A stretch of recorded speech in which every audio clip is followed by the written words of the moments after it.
नमस्कार छात्रों, आज हम पढ़ रहे हैं अध्याय 1 मानव एवं पर्यावरण। यहाँ पर हम पर्यावरण के बारे में समझेंगे तथा मानव का पर्यावरण से क्या संबंध है ये भी इस चैप्टर में हम समझेंगे। सबसे पहले हम पर्यावरण का अर्थ समझ लेते हैं। तो पर्यावरण का व्यापक अर्थ है, पर्यावरण से तात्पर्य उन सभी परिस्थितियों से है जो किसी प्राणी के अस्तित्व के लिए आवश्यक है। मतलब कि पर्यावरण किसी भी प्राणी के जीवित रहने के लिए बहुत ही महत्वपूर्ण है।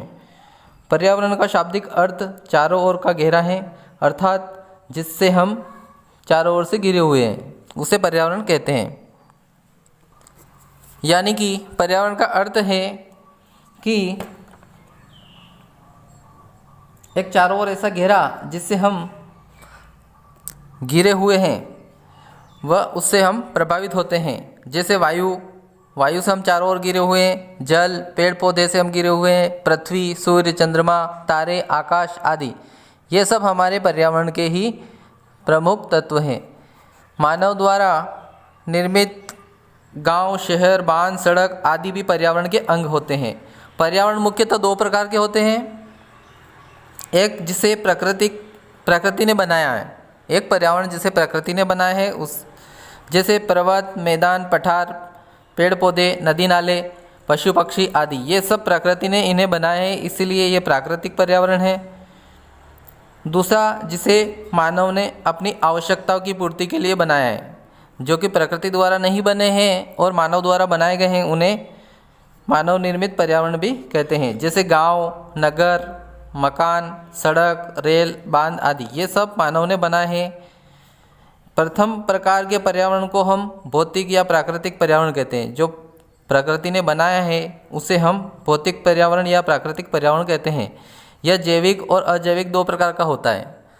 जो प्रथम प्रकार का पर्यावरण है वह दो प्रकार का होता है, जिसे हम जैविक और अजैविक कहते हैं।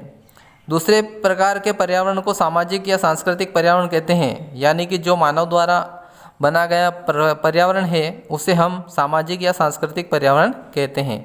यह भी दो प्रकार के होते हैं, एक जो भौतिक रूप से दिखाई देता है जैसे मकान सड़क बांध खेत खलिहान आदि ये हमें दिखाई देते हैं। भौतिक रूप से दिखाई देने वाले पर्यावरण एक तो ये हो गया, और दूसरा जो व्यवहार में दिखाई देता है, जो हमें दिखाई नहीं देता है, केवल हम व्यवहार करते हैं, जैसे धर्म रीति रिवाज खान पान त्यौहार ये सब हमको दिखाई नहीं देते, फिर भी हम इनका व्यवहार में प्रयोग करते हैं। तो सामाजिक पर्यावरण दो प्रकार के हो गए, जो हमें भौतिक रूप से दिखाई देते हैं और दूसरा जो हम व्यवहार में प्रयोग करते हैं। सबसे पहले हम प्राकृतिक या भौतिक पर्यावरण के बारे में समझेंगे। इसमें प्रकृति द्वारा प्रदत्त सभी प्राकृतिक तत्वों को सम्मिलित किया जाता है।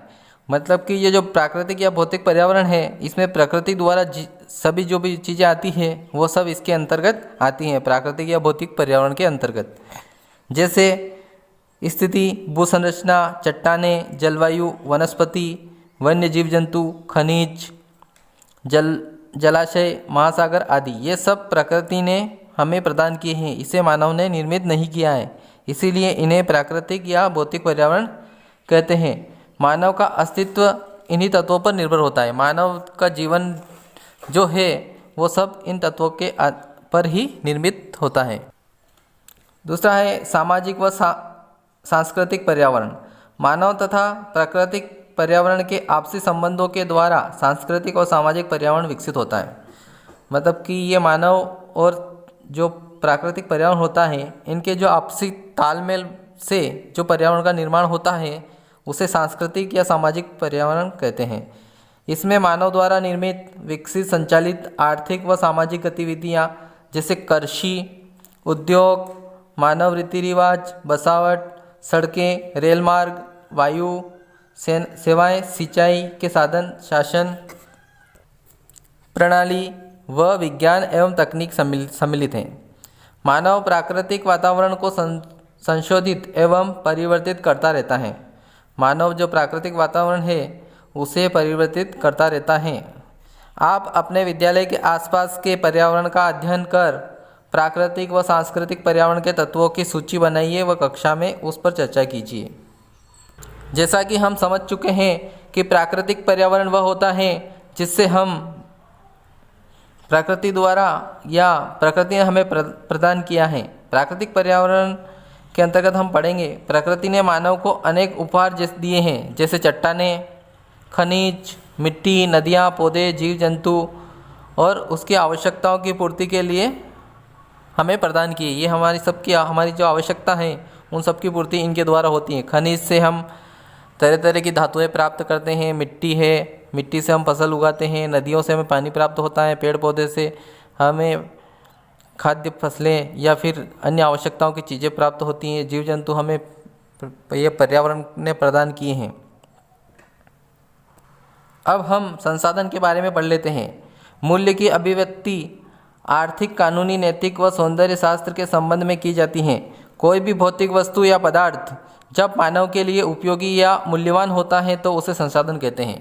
कोई भी वस्तु है वह मानव के लिए मूल्यवान बन जाती है तो वह संसाधन कहलाती है। संसाधन का अर्थ यही है कि जो भी भौतिक वस्तुएं हमें प्राप्त हैं वह मानव के लिए उपयोगी है या मूल्यवान है तो वह संसाधन कहलाएगी। संसाधन मुख्यतः 3 प्रकार के होते हैं। संसाधन के प्रकार, एक तो होता है प्राकृतिक संसाधन और मानव निर्मित संसाधन। प्राकृतिक संसाधन नवीनीकरण तथा अनवीनीकरण 2 प्रकार का होता है। नवीनीकरण संसाधन उन्हें कहते हैं ऐसे संसाधन जिन्हें उपयोग के बाद पुनः उत्पादित किया जा सके या पुनः उपयोग में लाया जा सके, उन्हें हम नवीनीकरण संसाधन कहते हैं। इसी प्रकार से अनवीनीकरण संसाधन वे संसाधन होते हैं जिनका उपयोग एक बार करने के बाद दोबारा उनका उपयोग नहीं किया जा सकता या उन्हें दोबारा उत्पन्न नहीं किया जा सकता है, उन्हें अनवीनीकरण संसाधन कहते हैं। जैसे नवीनीकरण का संसाधन का उदाहरण लेते हैं, हवा, कृषि, जल, वन। इनका हम दोबारा उपयोग कर सकते हैं और इन्हें उत्पादित भी कर सकते हैं। जैसे हवा को हम पेड़ पौधे लगाकर हवा उत्पादित कर सकते हैं। कृषि के द्वारा हम फसलें उत्पादन हर साल नई नई फसलें उगा सकते हैं। जल भी बना सकते हैं और वनों को भी हम उगा सकते हैं। जबकि अनवीनीकरण संसाधन वे होते हैं अचक्रीय, जिनका हम दोबारा उपयोग नहीं कर सकते। जैसे जीवाश्म ईंधन का हम उपयोग केवल एक बार कर सकते हैं। इनके जो भी कोयले की खदान है, पेट्रोल है, ये सब सीमित मात्रा में है। एक बार ख़त्म होने के बाद दोबारा इनका उपयोग नहीं किया जा सकता या फिर दोबारा इन्हें उत्पादित नहीं किया जा सकता है। इनकी परिभाषा भी समझ लेते हैं। नवीनीकरण संसाधन ऐसे संसाधन जिन्हें उपयोग के बाद पुनः उत्पादित किया जा सकता है या पुनः उपयोग में लाया जा सकता है, जैसे वन, चारागाह, कृषि भूमि। ये सब चारागाह को, वन को हम दोबारा उत्पादित कर सकते हैं। कृषि और भूमि का उपयोग भी हम दोबारा कर सकते हैं, इसलिए ये नवीनीकरण संसाधन है। जबकि अनवीनीकरण संसाधन वे होते हैं जिनका उपयोग हम एक बार उपयोग करने के बाद दोबारा नहीं कर सकते हैं और उन्हें दोबारा उत्पादित नहीं किया जा सकता है। जैसे पेट्रोलियम, कोयला आदि, इनकी मात्रा सीमित है। ये एक बार समाप्त होने के बाद दोबारा उत्पादित नहीं किए जा सकते हैं। मानव संसाधन से तात्पर्य है मानव की संख्या और योग्यता से है। मानव की योग्यता और संख्या मानव के स्वास्थ्य पर निर्भर और उसकी मानसिकता पर निर्भर करती हैं, और उसकी मानसिकता और उसका स्वास्थ्य उसकी शिक्षा पर निर्भर करता है। मानव स्वयं एक प्रमुख संसाधन है जो प्राकृतिक तत्वों को ज्ञान, श्रम व तकनीक के आधार पर संसाधन के रूप में प्रयुक्त करता है। यानी कि मानव संसाधन से तात्पर्य मनुष्य की संख्या एवं योग्यता से है। मानव संसाधन से तात्पर्य मनुष्य की संख्या एवं योग्यता से है, और ये योग्यता हमें उसकी शिक्षा एवं स्वास्थ्य से हमें प्राप्त होगी। मानव की मानसिक शारीरिक क्षमता को बढ़ाते हैं शिक्षा और स्वास्थ्य। मानव स्वयं एक प्रकार का संसाधन है जो प्राकृतिक तत्वों को ज्ञान, श्रम व तकनीक के आधार पर संसाधन के रूप में प्रयुक्त करता है। किसी क्षेत्र की जनसंख्या के रूप में वह संसाधनों का निर्माता व उपभोक्ता दोनों होता है। मतलब कि किसी क्षेत्र में कोई जनसंख्या है तो वह उसका संसाधनों का निर्माता मानव ही होता है और उसका उपभोक्ता भी मानव ही होता है, मतलब कि उसका निर्माण करना तथा उसका उपयोग करने का काम मानव ही करता है। अब हम पढ़ेंगे मानव निर्मित संसाधन। मानव निर्मित संसाधन का मतलब यह है कि जो संसाधन मानव ने अपने उपयोग के लिए निर्माण किए हैं। मानव निर्मित संसाधन उत्पादन के वे साधन हैं जिनका निर्माण मानव ने पर्यावरण के भौतिक पदार्थों का उपयोग करने के लिए किया है। मतलब कि वे संसाधन जिनका उपयोग मानव ने पर्यावरण के भौतिक पदार्थों का उपयोग करने के लिए किए हैं वे मानव निर्मित संसाधन कहलाते हैं, जैसे मशीनें हो गई, भवन, उपकरण आदि। इसी प्रकार से भूमि संसाधन। भूमि एक महत्वपूर्ण प्राकृतिक संसाधन है। यह संपूर्ण जीव जगत का आधार है। मकान, सड़क, रेल मार्ग, कृषि, पशुचारण, खनन, उद्योग आदि कार्यों हेतु भूमि का उपयोग किया जाता है। ये सभी कार्य जो कि मकान बनाना यह भी भूमि पर निर्भर है, सड़कें बनाना ये भी भूमि पर निर्भर है, रेल मार्ग, कृषि, पशुचारागाह, खनन, उद्योग आदि सभी कार्य भूमि का उपयोग करके ही किए जाते हैं। भूमि के उपयोग का अनुपात विभिन्न क्षेत्रों में एक समान नहीं होता है। मतलब भूमि का जो उपयोग है उसका अनुपात सभी जगह एक समान नहीं होता है। अपने यहाँ का अगर हमारे यहाँ ज़मीन अच्छी है तो हम उसका उपयोग ज़्यादा करेंगे और कहीं पर कंकड़ पत्थर है या फिर वन क्षेत्र है तो वहाँ पर उपयोग कम हो जाएगा। इसलिए भूमि का उपयोग का अनुपात विभिन्न क्षेत्रों में एक समान नहीं होता है। पृथ्वी का लगभग 29% भाग थल तथा 71% भाग जल है। भूमि पर 29% भाग जो कि थल के रूप में है और 71% भाग जल के रूप में है। कृषि संसाधन। भूमि, मृदा एवं जल कृषि के आधारभूत संसाधन हैं। कृषि के संसाधन के अंतर्गत प्रमुख संसाधन हो गए भूमि, मृदा और जल। ये सब कृषि के लिए आधारभूत संसाधन है। भूमि के बिना कृषि नहीं हो सकती, मृदा के बिना कृषि नहीं हो सकती और जल के बिना कृषि नहीं हो सकती। समुद्र के तटीय मैदानों तथा नदियों की घाटियों की जलोढ़ उपजाऊ मिट्टी में कृषि कार्य आसानी से किया जा सकता है। जो समुद्र के तटीय जो किनारे वाले मैदान है तथा नदियों की जो घाटियों की जो जलोढ़ मिट्टी के उपजाऊ मिट्टी से कृषि कार्य आसानी से किया जा सकता है। उर्वरकों, कीटनाशकों, सिंचाई के विभिन्न साधनों तथा उन्नत बीजों एवं यंत्रों की मदद से प्रति एकड़ उपज में वृद्धि हुई है। मतलब कि ये पहले उर्वरक का उपयोग नहीं होता था, कीटनाशक का उपयोग नहीं होता था। अब सिंचाई की पर्याप्त साधन हमें प्राप्त हो गए हैं जिससे कि हम उन्नत कृषि कर सकते हैं तथा प्रति एकड़ उपज में भी वृद्धि हुई है। जल संसाधन। धरातल पर जल वर्षा, नदियों, झीलों, तालाबों, हिमनदों, झरनों, नलकूपों आदि से हमें प्राप्त होता है। धरती पर हमें जल नदियों से प्राप्त होगा, झीलों से, तालाबों से और हिमनदों, झरनों, नलकूपों आदि से हमें जल प्राप्त होता है। जल का उपयोग सिंचाई, उद्योग, घरेलू जल आपूर्ति, मत्स्य पालन एवं जल परिवहन में होता है। सर्वाधिक जल का उपयोग विश्व भर में कृषि कार्य हेतु किया जाता है। विश्व में जितना भी जल का उपयोग है वो सर्वाधिक उपयोग कृषि कार्य हेतु ही किया जाता है। बाढ़ के रूप में जल अनावश्यक रूप से बह जाता है। इससे प्रतिवर्ष धन संपत्ति और फसलों को काफ़ी नुकसान होता है। जल के बेहतर उपयोग एवं प्रबंधन के लिए बहुउद्देशीय नदी घाटी योजनाएं तैयार की गई हैं। मतलब कि जल का उपयोग ये बह के नहीं निकले, इसके लिए हम नदियों पर जगह जगह बांध बनाते हैं जिन्हें हम बहुउद्देशीय नदी घाटी योजना भी कहते हैं। मृदा संसाधन। पेड़ पौधों और वनस्पतियों को उगने एवं बढ़ने के लिए अच्छी मिट्टी की आवश्यकता है। जीव जंतु भोजन के लिए पौधे पर आश्रित होते हैं।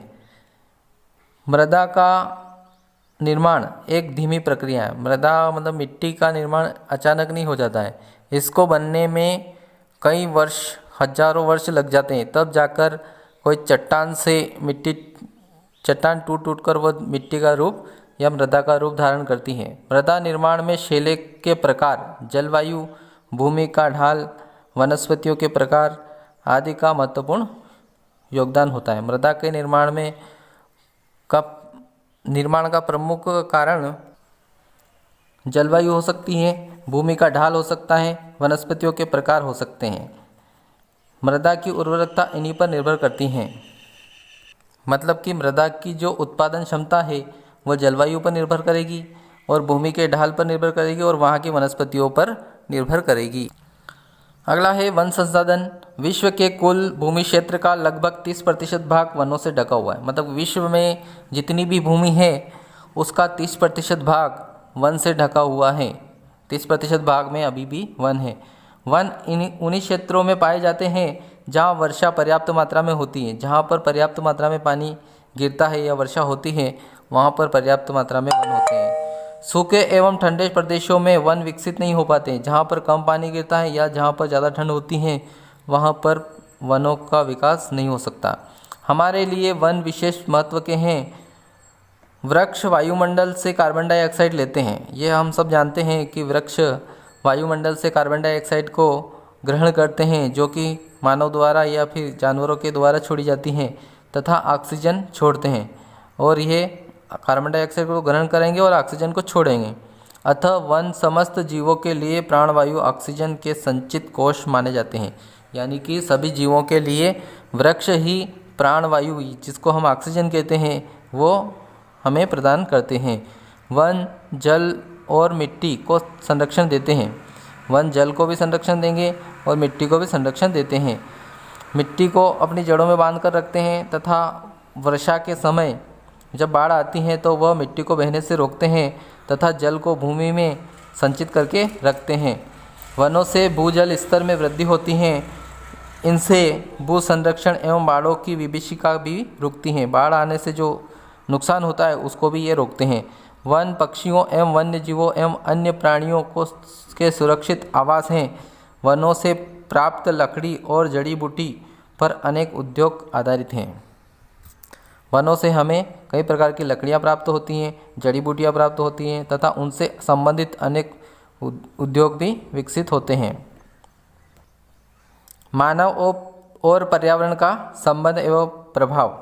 मानव व पर्यावरण एक दूसरे पर आश्रित हैं। यानी कि मानव पर्यावरण से जुड़ा हुआ है और पर्यावरण मानव से जुड़ा हुआ है। पर्यावरण मानव जाति को पोषित करता है। पर्यावरण से ही हमें मानव जाति के लिए जो भी आवश्यकताओं की चीज़ें हैं वो मानव को प्राप्त होती हैं एवं मानव से प्रभावित भी होता है। और मानव जो भी कार्य करता है उससे प्रभावित भी पर्यावरण होगा। मानव प्रत्यक्ष रूप से पर्यावरण से जुड़ा होता है और मनुष्य के समान अन्य जीव भी भोजन, जल, वायु व आवास हेतु पर्यावरण पर निर्भर होते हैं।